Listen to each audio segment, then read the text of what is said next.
to Landscape Photography World, the podcast for everyone passionate about landscape photography. I'm Grant Swinburne, and I'm your host on this show, talking to landscape photographers about their motivations, likes and dislikes.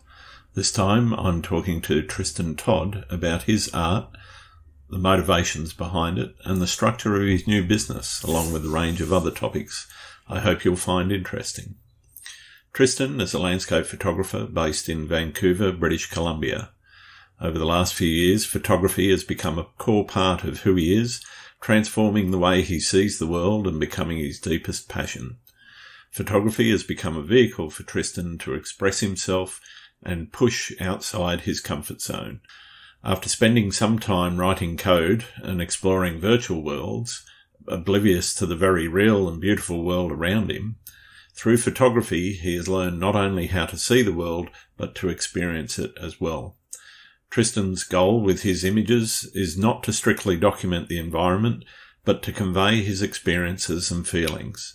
A firm believer in discovering new compositions and exploring lesser-known places, he spends his days trekking into the wilderness and mountain areas near his hometown. We discuss how he decided to quit his job in September 2021 and pursue a full-time career in photography, as well as his passion for creating stunning forest and winter scenes from the beautiful Rockies a short distance from his front door. I hope you enjoy the show. G'day, Tristan. Welcome to Landscape Photography World. How are you going? Oh, I'm good. Thanks for having me on here. Oh, absolute pleasure, mate. I've been looking at what you do for some time, and seeing you on Twitter and Instagram and YouTube and a few other places for a little while.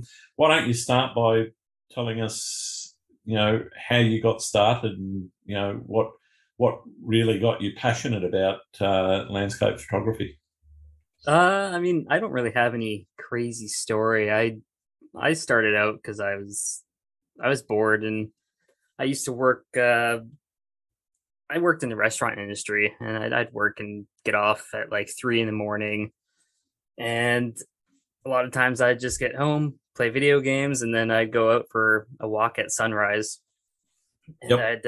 And I'd take photos with my phone, and that's what basically sparked my interest. Like, not long after that, I had already bought my new camera, and just got the ball rolling. Yeah, cool. Okay. So how long have you been doing it? It's been about 10 years now. Time goes by fast, apparently. Yeah, absolutely. And do you what for people that don't know your work, how would you describe your style and the type of thing you like to do?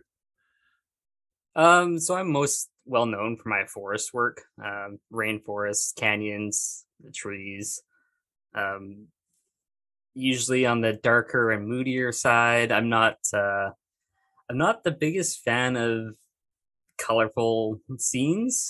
Like some photographers, they'll have a lot of sunrises and sunsets. Like I honestly, I'm one of them, but that's okay. Like I barely, I barely care about the colors. I don't know. It's just I'm a golden hour kind of guy. A golden hour and the moody forests. Yeah. So that's what you'll see. So you like foggy days. Oh yeah, fog and rain. So what is it about it that sort of makes you want to go out in those foggy conditions or rainy conditions that most people kind of want to sit inside next to a fire or something, Yeah, so I just find it to be really refreshing. I don't know, there's something special about being out there and it's pouring rain. You hear the rain around you. You hear it falling on the ferns and the forest floor, and there's not many people around because they're all staying inside. So that's kind of a nice bonus. Plus, all the atmospheric conditions that come with the rain, especially up here, because the forests are in the mountains. So those clouds come down lower and you get the fog. Yep. So where is here? So I live near Vancouver. Mm-hmm. So I do a lot of my forest photography in the North Shore Mountains, which is in the city of North Vancouver and West Vancouver. Yep. And do you find that is, I guess obviously because you're shooting around that area, that's a big influence on you. I mean, you've got mountains galore and canyons galore and forests galore to choose from. How do you choose where to go, and what are you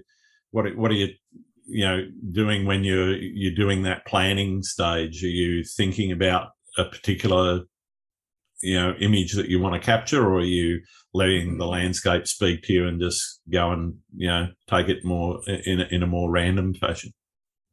Yeah, so I'm not a big planner. Uh, I like I look for weather that'll give me the light that I want, and then I try to go where that light's gonna be.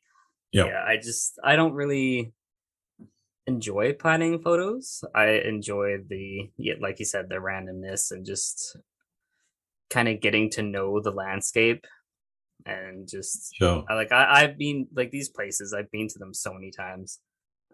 There's one canyon I've been to like 40 times. Wow. Okay. So every time I go back, I always find something new. I find it never gets old. Uh, just just a great feeling to kind of get to know an area like that. And then when the light is going to do something, like a while back, we had this crazy fog for days. Mm-hmm. I knew exactly what shots I wanted to get already. So so I may not plan, but I'll keep things in mind for when the light's going to be good for that kind of shot. Sure. Sure. So uh, are you working in photography full time, part time? It's a hobby. Is it a career? How do you view your photography? So it's full time now. I left the restaurant industry in September 2020, Mm-hmm. and Probably a hopefully good it's time to gonna. get out of that industry. Yeah, that's actually the whole pandemic thing is actually kind of what sparked like my desire to quit and just leave it. So I got laid off for 2 months, Mm-hmm. and I'm like, oh wow, this is amazing. I can get paid and focus on my photography. So yeah, September came along, and I'm like, you know what? I think it's time to just jump in and do this. Yeah. Okay. Was that a hard decision to make? Uh, it's it was somewhat hard. I'd been mulling it over for probably a year or two, just kind of casually. But I didn't really feel like my photography was at the right point to do that. Mm-hmm. And I mean, I'm quite fortunate. I've got a safety net. I live with my parents still because it's just too expensive here. Sure. Sure. So I figure I might as well take advantage of that while I can and try to build something up. So, how are you, I guess, just looking at the business side of it, how are you structuring that? Are you, making money out of prints, making money out of doing workshops, anything else that you're doing, or are you just sort of concentrating on, things like NFTs or whatever? It's a little bit of everything, honestly. Like Mm-hmm. it's like I don't I went and counted the different revenue streams at one point, and I think it was like eight, like seven or eight. Yep. So yeah, there's prints. I've started doing workshops. Last summer I was doing just a day workshops like in the canyons, Sure. and this summer I'll be doing some multi-day stuff in the mountains, in the Rockies. Yeah, so NFTs are a nice extra income as well. Mm-hmm. What else is there? A little bit of licensing, not a ton. That's I find not really big for my work. Yeah. Yeah. Yeah, and tutorials and stuff like that. Yeah. Right. Okay. So what can people expect that sign up for a workshop, for example? What sort of things are you talking to them about and showing them? So I'm really big on not just showing people the shot, but actually teaching them and giving them the skills that they can use to find their own shots. 'Cause Mm-hmm. I know there's workshops out there where it's just like a very guided tour that they go to one spot, they show you the shot, and then you go to the next spot. Yep. With me, it's definitely not like that. It's more spontaneous, and like I said, actually focus on equipping them with the skills that they need to become a stronger photographer. Sure, sure. And I guess rainforest photography in particular, it has its own set of challenges in terms of, isolating subjects and, adjustment of your composition so that, elements within that frame are, balanced, etc. I guess, are these the sorts of things that you're talking to them about? Yeah, exactly. I like the forest is so chaotic, so I try to teach them how to break that down and to look Yep. at shapes, look at lines, look at atmosphere, and see how you can arrange things to kind of simplify the scene and then kind of reduce the chaos. Because yeah, that's like the number one thing that people struggle with in the forest is just like how messy it is. Mm, mm. Yeah, those tangled backgrounds of lots of trees can be quite confusing to the eye, I guess. And Yeah. as you say, sorting out those elements or the elements that you want to incorporate into your composition are, there's challenges and various skills associated with that. Yeah, exactly. And when I'm teaching that, I learned this method in the restaurant industry actually. Okay.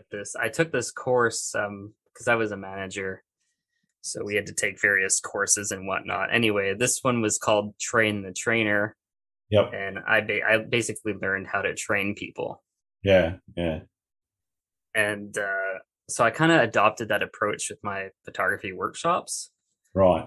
So basically, I split it into three parts. The first part is where I do most of the work. Yep. The second part is we're more 50-50.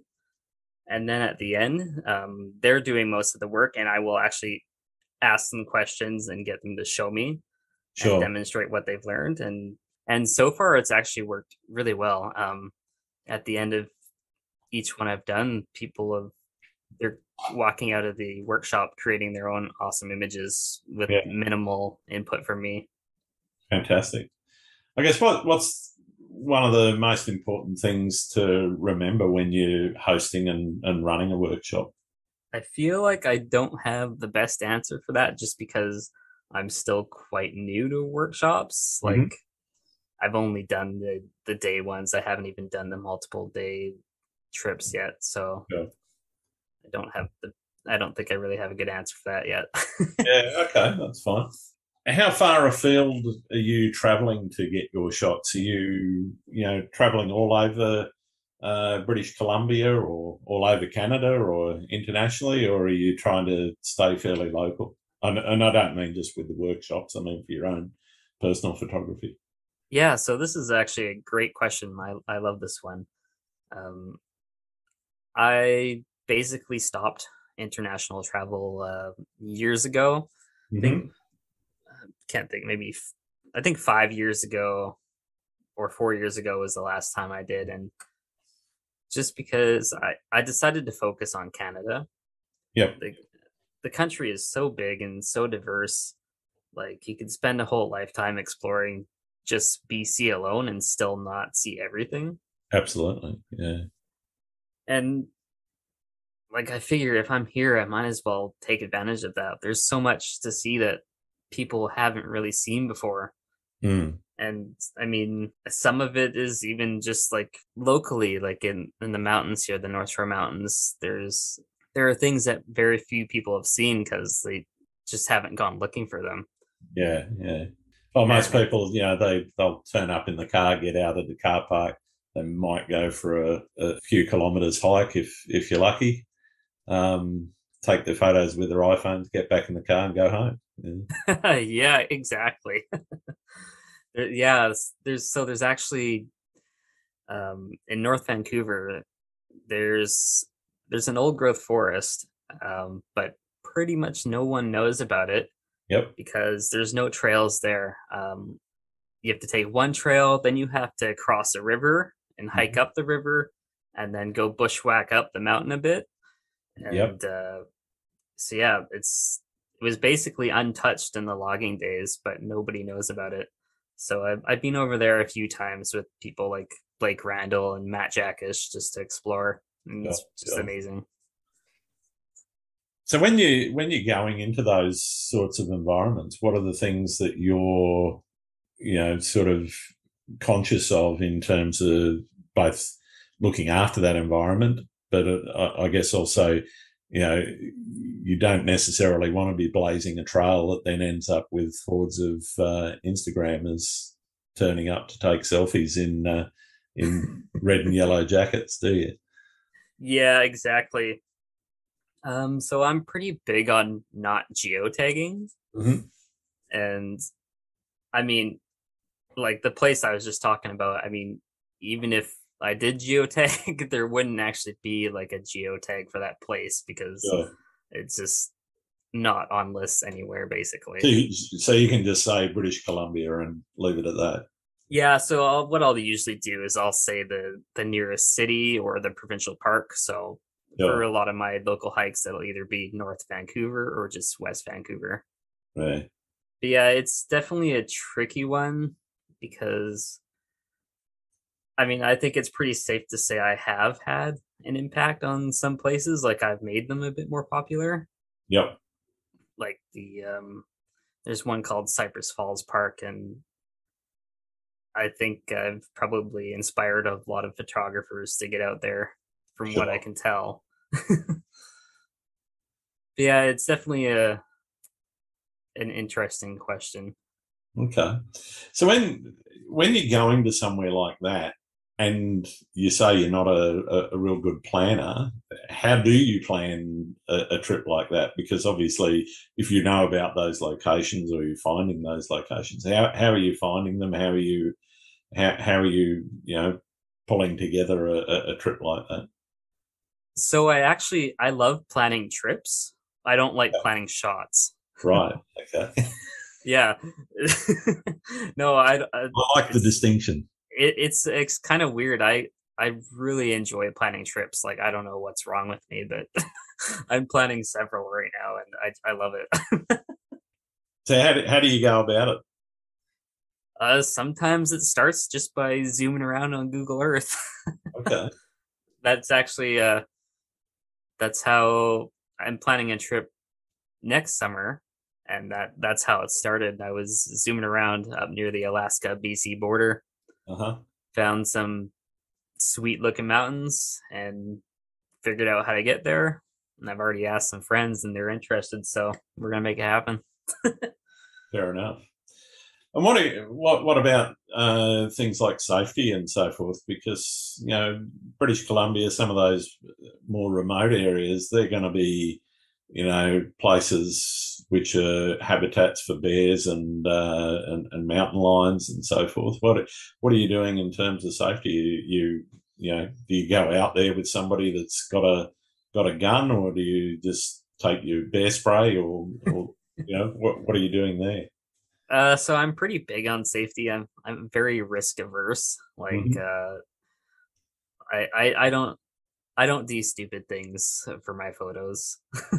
Yep. And I always tell someone where I'm going and when I'm going to be back, and I make sure that I text them when I'm back, so that Yep. way they know if they don't get a text from me, um, to say call search and rescue.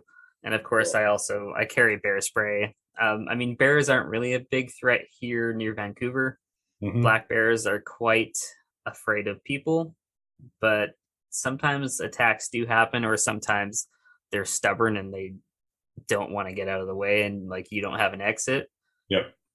And I also carry an inReach for satellite communication, just in case.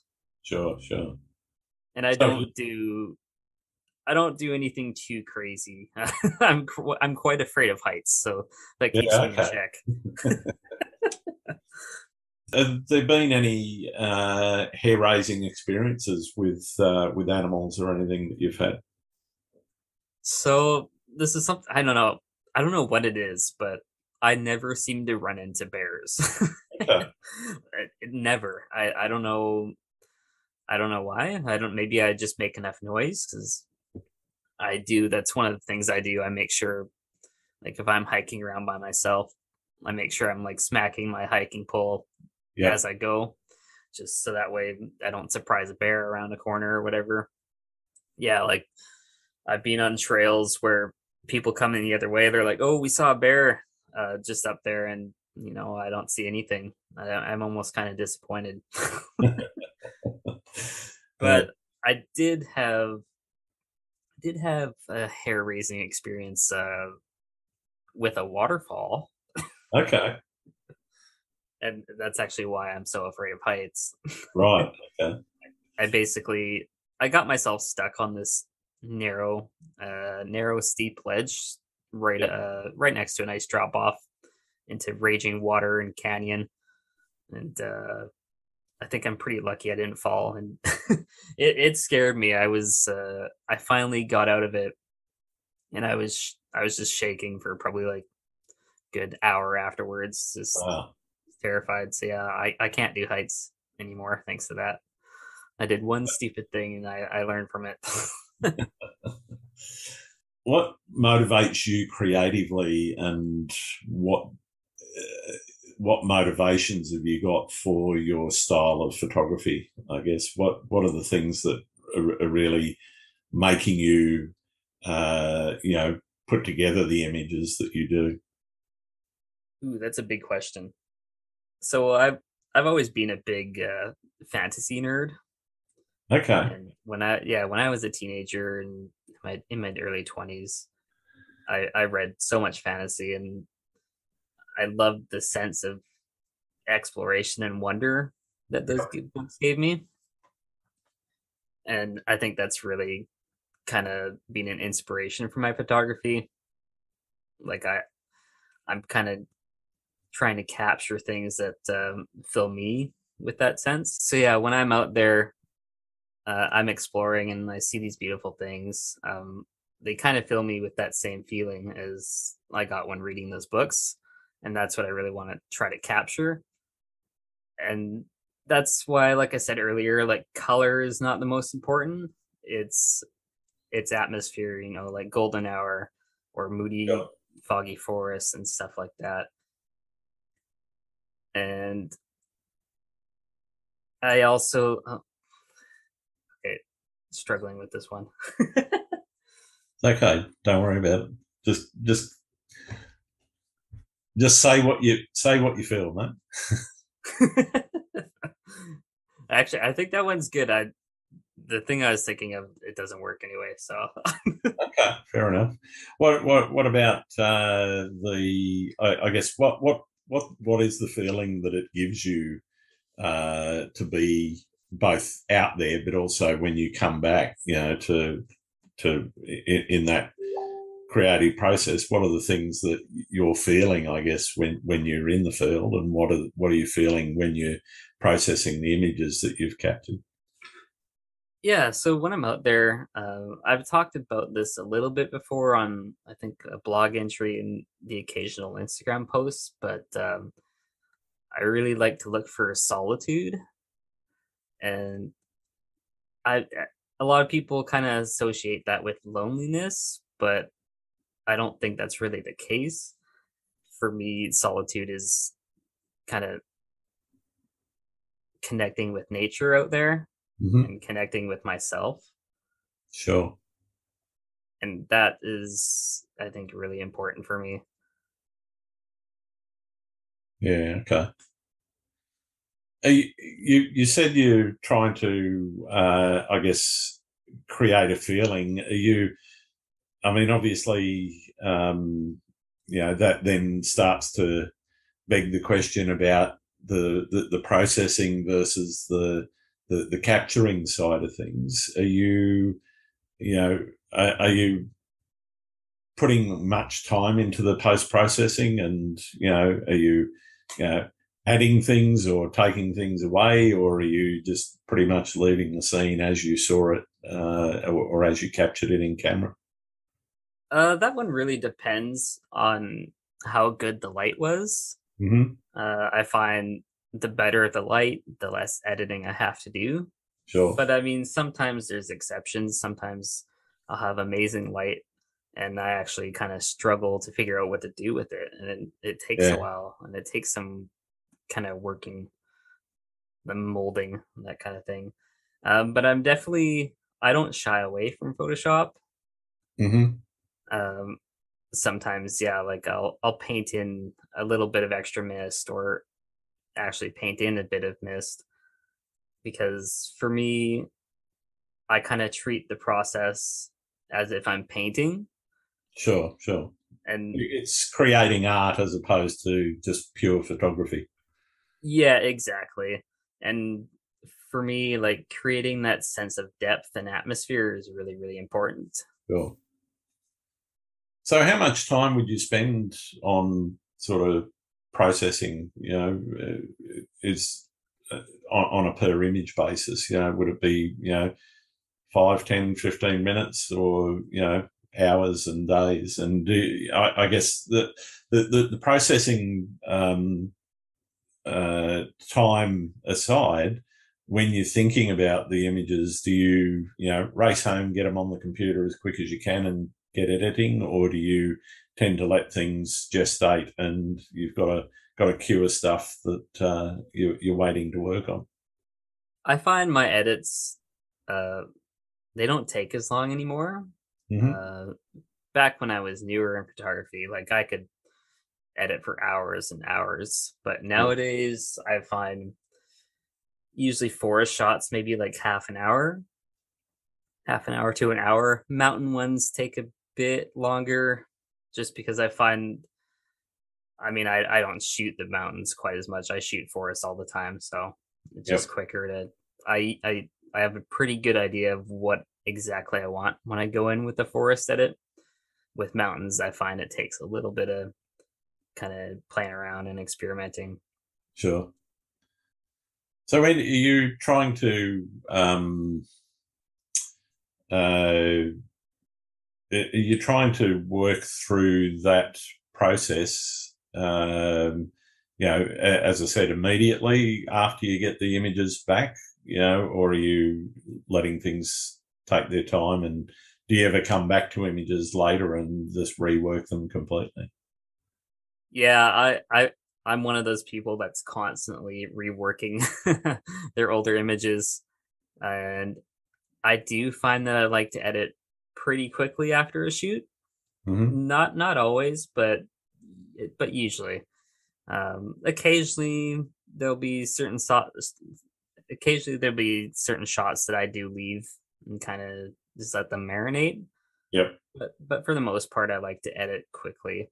I know I've got friends that have like huge backlogs, or like they're just editing a shot from 2 years ago. I'm not that person. Yeah. Yeah. Okay. So when you're working a scene in the field, are you what are the things that you're looking for? You mentioned the quality of light and so forth. Is that sort of your primary thing that you start with, and then you start to work the comp from there, or do you start with compositional elements and then wait for the light? I definitely start with the light in most cases. I look for things that look good with the light that's on hand. I find that's the best way to not come away kind of disappointed. Like if you go in somewhere expecting like epic fog and light rays, well, you're you're gonna be disappointed a lot of the Yeah. time.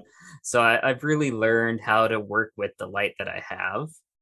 Um, like I've really come to love sunny days in the forest, Yep. and which I mean, a lot of people they see a sunny day and they're like, why would I shoot on that day?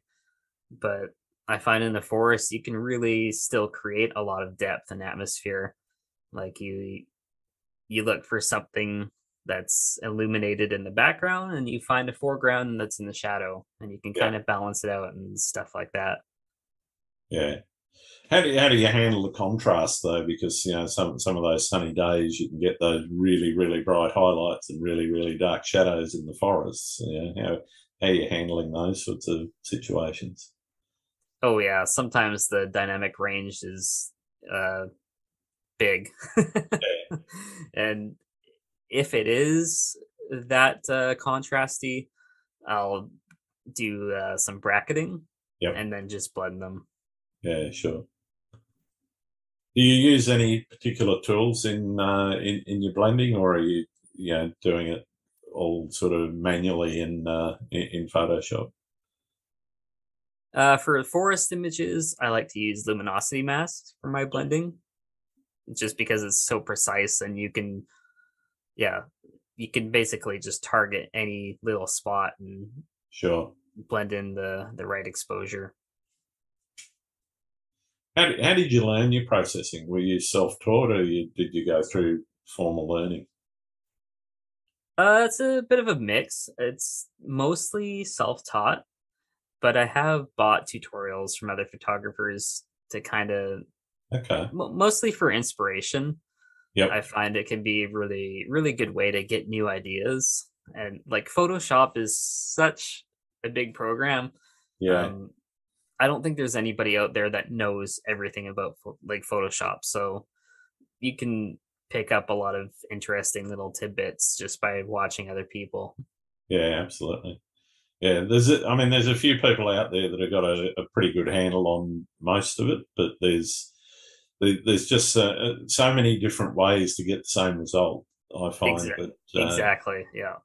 you know you can go and look up how do I kind of achieve what I'm trying to achieve and get five different tutorial videos on YouTube.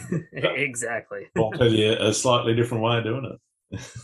Yep. Yeah, there's just an almost overwhelming amount of options and functions, filters, and all that stuff.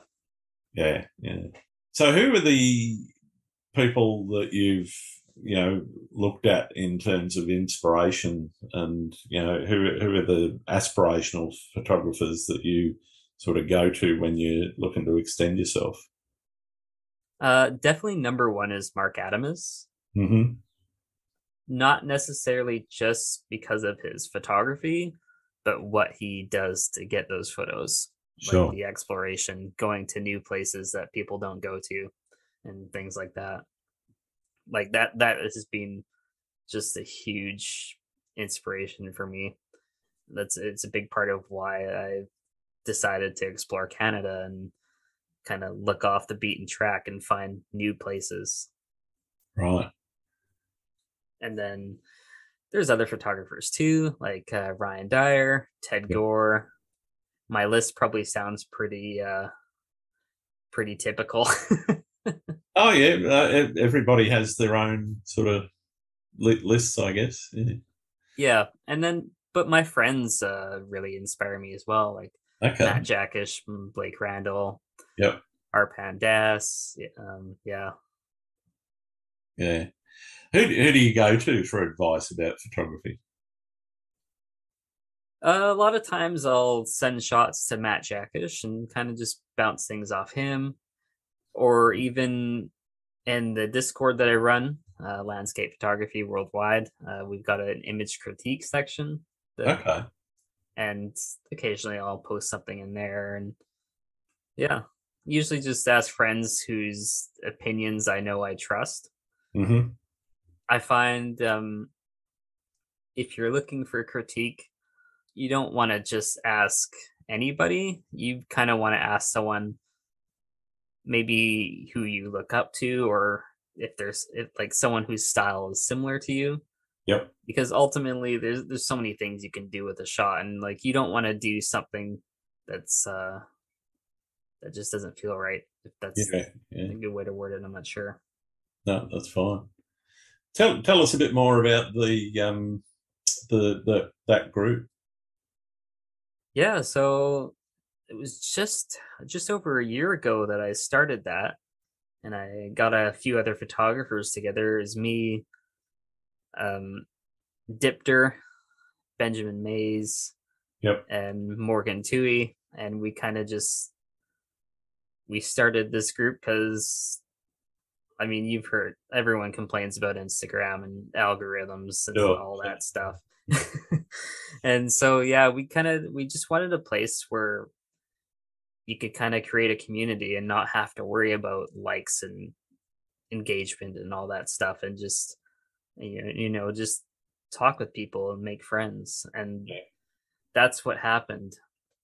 And it's been really awesome to see, because you get people in there who have very different views on photography. Like some people are more towards the purist side, Hmm. others are not, but everyone gets along.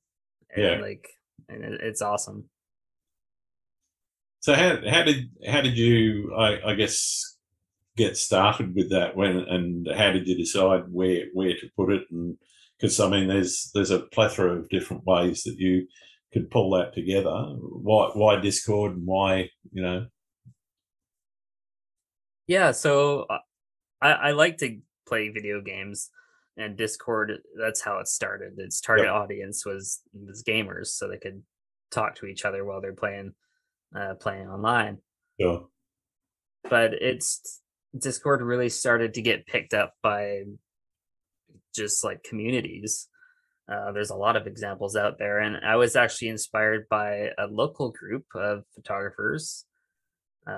It's more oriented to like street photography Yep. and limited to Vancouver, but I saw that, I'm like, okay, why don't I do that, but for landscape photography and everyone? And yeah, so that's what I did, and that apparently worked. Cool. Cool. So you talked a little bit about, well, you mentioned, I should say, Instagram. How do you see social media now in terms of a platform, and where do you see it going in the future? That's a tricky one. Video has obviously become much more important and prevalent, which I'm not the biggest fan of. Hmm. So I kind of wish Instagram would stick more to its roots instead of trying to compete with TikTok and stuff like that. Yeah, I don't think you're on your own there. I think there's a lot Yeah, of definitely. I'm not definitely not alone with that opinion. um, yeah, it's a tricky one. It feels like algorithms kind of dominate everything, and I don't really see that going away, no, unfortunately. yeah, Like that's they milk money and with that, and that's how they get their eyeball time. So yeah, I don't know. It's a tricky one. Like I honestly have no idea where it's gonna be in 5 years. Instagram might not even be a thing in 5 years. Who knows? yeah, or it'll just be more like TikTok than it is now. Exactly. But they did bring back the chronological feed, I did and see kind that. of Yes, they so they listen a little bit.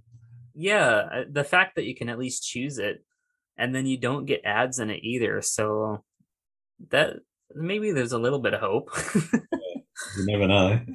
Yeah, you never What, know. so what about other social media? I mean, you're pretty active on Twitter, I've seen, and I'm not sure about your YouTube channel. I think it's about a month old, the last post. I don't know how frequently you're into that. Do you do Facebook at all? What about the rest of social media? Yeah, so I've got Facebook and YouTube, but I don't really use them very much. Hmm. I just it's more of a time constraint. Like I would love to do more video work, but it just is way too time consuming. Yeah. Maybe in the future, but we'll see. Uh, Definitely active on Twitter. That's uh that's actually been pretty awesome. I've met a lot of new photographers through that, and and I'm not just there for NFTs either. Like I'm there to share my photos and Yeah. make connections with people on there, which has been a lot of fun. Yeah, I think the photography community. I mean, I've seen some animosity between some of the non Yes. NFT fraternity and the NFT fraternity. You know, I'm I I kind of don't care how people are selling their images. I'm more interested in the quality of the work and Yep. what they're showing. And to be honest, I fairly rarely read what's been the text around the image. It's more around the image and how I react to that as to whether or not I'll comment on it or put a like or a retweet on it. Yep.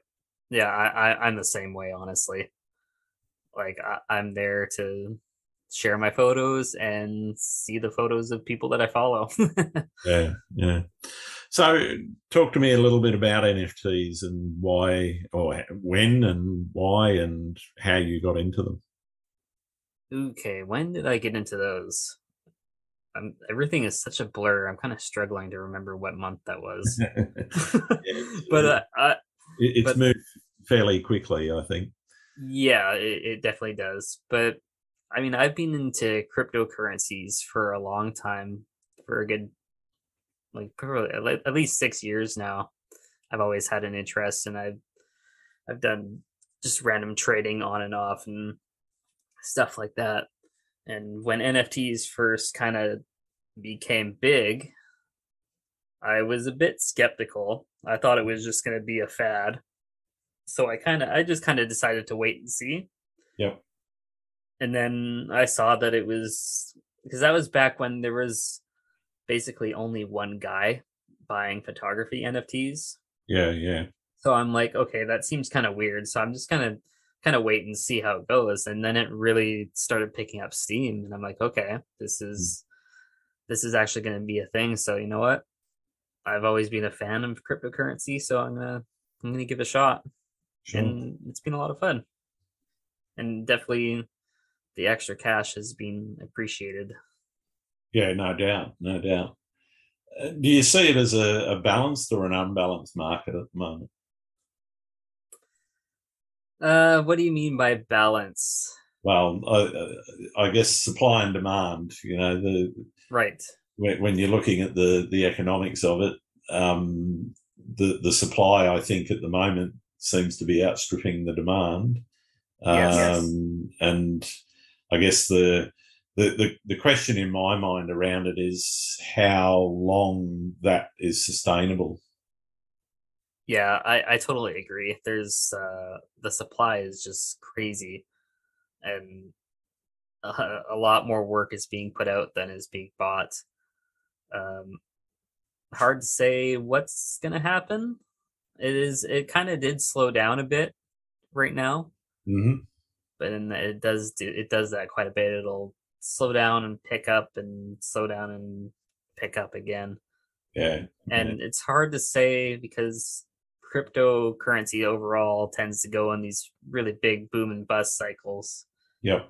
And the next bust cycle is coming.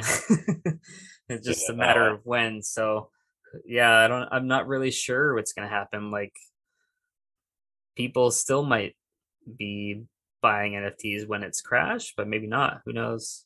yeah, yeah. There's a How do you lot of go on? there's just a lot of uncertainty with that, I think. Yeah, yeah. How do you respond to people that might criticise you or uh, NFTs in general based on the environmental impact? For someone that's obviously quite caring about the environment and really interested in recording it, how do you respond to people that are sort of pointing the finger at Ethereum in particular? I find it to be pretty frustrating because it seems like a lot of people have picked their side, they've picked their opinion, and they don't want to move or Yeah, budge or consider anything that other people are saying. Um, I won't name any names. Sure, sure. I'm But not here to point fingers yeah, myself. but that has been quite frustrating because I mean, with everything, there's pros and cons, and I don't think it's just about the carbon output of NFTs. I mean, I think the thing to consider is a person's overall carbon footprint. Yep, Like like for me, I don't travel internationally anymore, and yep. I literally I take the bus to my local hikes that I do all the time. Like the majority of my portfolio I've done, like I took the bus and went for a hike. We're very fortunate here in Vancouver to have that. Yeah, yeah, So for me, I feel a bit less guilty about getting into them because I mean, like it or not, there is that carbon footprint. yep, I I think it is a bit overstated because no matter what I do or what other photographers do, that blockchain is going and a new block is always being mined regardless of transactions. Like that's how the system works. yep. So when I mint something, it's not actually it's not actually outputting carbon, if that makes any sense. Yeah, it's not contributing It's significantly. Yeah, yeah. So, but I mean, there's still an effect. Like if you're part of this system and you're encouraging other people to join, that would have an effect, like that kind of thing. yeah, yeah. Yeah, it's definitely a tricky one and very nuanced, I think. Yeah, definitely, definitely. What thing do you enjoy most about being a photographer? Getting outside. That was actually because I used to be a huge gamer. Like that's all I would do. I Yep. just play video games in my spare time, and I didn't care about the outside. But then I kind of picked up a camera when I was going for those walks, and that just really I don't know that just something changed there, and I started going out more and more, and just I don't know. I can't really imagine myself sitting in front of a screen playing video games all day anymore. It's not the same. I feel like I'm wasting my time. But when I'm out there taking photos, it's that's kind of when you feel alive. You feel like you're actually doing something. Yeah, I think the act of creating as well, has a massive positive impact on mental health as well. Oh, it totally does. And even back then when I was in my gamer days, I really liked programming. So, I I build websites or games and stuff in my free time. And I don't think it was really art, but it was creative. Yeah, And I think it's really important to always have some sort of creative outlet. It does wonders for mental health and in this case physical health as well. yeah, yeah, definitely. I guess, do you have a physical health regime that, other than getting out and hiking? Do you do any? You're in the gym every second day, or No, it's definitely not me. I've been kind of slacking off since the late fall. Just didn't have a ton of motivation, and I've found it's actually been a lot harder since leaving the restaurant industry. yeah, Um, because I was always on my feet, always burning calories, but now I spend so much time on the computer, trying to build the business and work on the website and stuff like that. Like I have to remind myself that I need to be active. yeah, yeah. No, I know exactly what you mean. Have you ever hit a creative wall, and how did you handle that? Oh yeah, definitely. I think that's something every artist goes through. For me, one of the ways I kind of got through that was just switching things up. So I instead of going out to the forest, I go shoot the city, and I don't know, I found that just really helped a lot. And I have the same approach to my city shots that I do to like my landscapes, but I think it's just a different setting, a different creative setting, I guess. Yeah, okay. Kind of just like cleanses the palate. Yeah, I know what you mean. What do you like to do when you're not out shooting? I still play video games a little bit. I'm a big fan of Halo, if you've heard of Okay. that. So you have you watched the movie yet, Oh, the show. or is it no? It's a series, isn't it? Yeah, so Paramount picked it up and it's a TV show and I'm actually enjoying it. Okay. It's definitely it seems like a love or hate kind of thing. Yeah, it's a Some rarity. fans. I've found that most of the TV shows or movies that have been made from video games tend to not be very good. Yeah, that is a very big trend for some reason. I'm not really sure why that's the case, but yeah. Um as far as video game adaptations go, I'd say this is quite good. Mm. So okay, sorry, it just got off my mind got off track there. It's all right. We were talking about what you like to do when you're not out shooting. Yeah, so the occasional video game still. I don't think I'll ever fully shake that. And binge watching TV shows. Okay. I still read some fantasy occasionally. I've been kind of slacking, not gonna lie, but I still love it. Okay. So, are there any other photographers out there you think I should be talking to on the podcast? Oh yeah, definitely. Matt Jackus should be a good one. I know Okay. he's done a few podcasts already.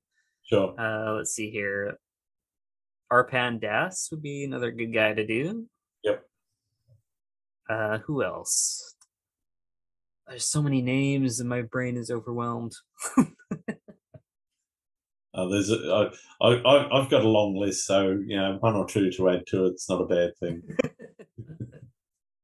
So I've got one more question, and it's for some the most important one that I can ask, because it's an issue that I think divides and also brings people together. Do you like pineapple on pizza? Ooh, yes. This is people get pretty heated over this question. Absolutely, it's an important issue. Yeah, so I'm okay with pineapple on pizza. What I don't like is the Hawaiian or ham and pineapple. Like, I hate that pizza. No, I think that's like the worst use of pineapple ever. If you're putting something sweet like pineapple on a pizza, then it's best paired with something spicy, like a spicy chicken kind of pizza with jalapenos and pineapple and garlic white sauce. You're getting exotic there. A little bit. But yeah, I think it works if it's done right. Yeah, fair enough. How about you? I'm kind of neutral. If it's on a pizza that's there, I'll eat it, and I don't mind a ham and pineapple. The old Hawaiian's okay. I don't go out of my way to order it, and I'll certainly think about putting it into the next one that I get where I've got a bit of spice on the pizza. I think that's probably not a bad call. Oh yeah, it goes real well with jalapenos and stuff like that. All right. Well, it's been wonderful talking to you, Tristan. I've really enjoyed, finding out a little bit more about you and what you do. So where can people find your work, and how can people join your Discord group? So you can find my work at my website, which is tristantodd.photography, or my Instagram, which is tristan.todd.